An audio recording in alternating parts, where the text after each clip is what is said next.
Bonjour mon frère, bonjour ma soeur, j'espère que tu te portes bien.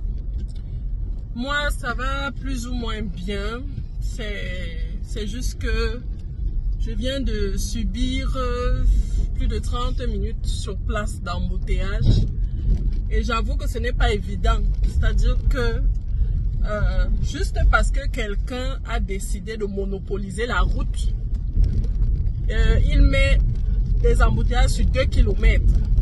Et vraiment, quand tu vis ce genre de situation, ton cœur bouillonne. Le cœur ne peut qu'avoir des pensées négatives. Et moi, je t'avoue que c'est ce que j'ai eu comme pensée à l'heure où je te parle. Je me suis dit, mais où on va? Est-ce qu'on va arriver dans ce pays? Et pendant ce temps, tu vois d'autres qui s'insultent là-bas, qui... Oh là là. C'est-à-dire que tu n'as qu'une seule envie. C'est de te dire, mais où on va? De te rebeller. Et pendant que j'étais justement dans cette situation, le Seigneur me dit, attention, c'est dans ce moment que tu as besoin d'être avec moi.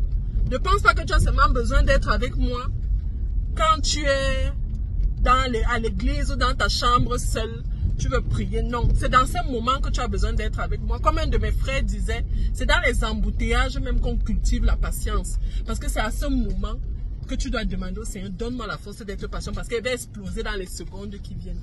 Et oui, cette attitude-là me rappelait en fait l'attitude de Jésus.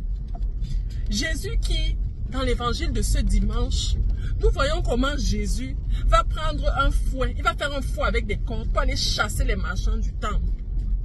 En disant, ma maison n'est pas une maison de commerce, mais une maison de prière. Il était très en colère. Donc il allait chasser les marchands du temple. Et il a fait un fouet. C'est la même chose qu'il fait avec mon cœur. Il me dit, Edith, ton cœur n'est pas un temple de la négativité, mais c'est un temple de rencontre permanente avec moi. Et c'est dans cette difficulté que tu dois chercher à me rencontrer de façon permanente. Tu ne dois pas seulement attendre dans ta chambre ou dans l'église. Non, c'est dans ce moment. Aujourd'hui, le Seigneur m'interpellait dessus.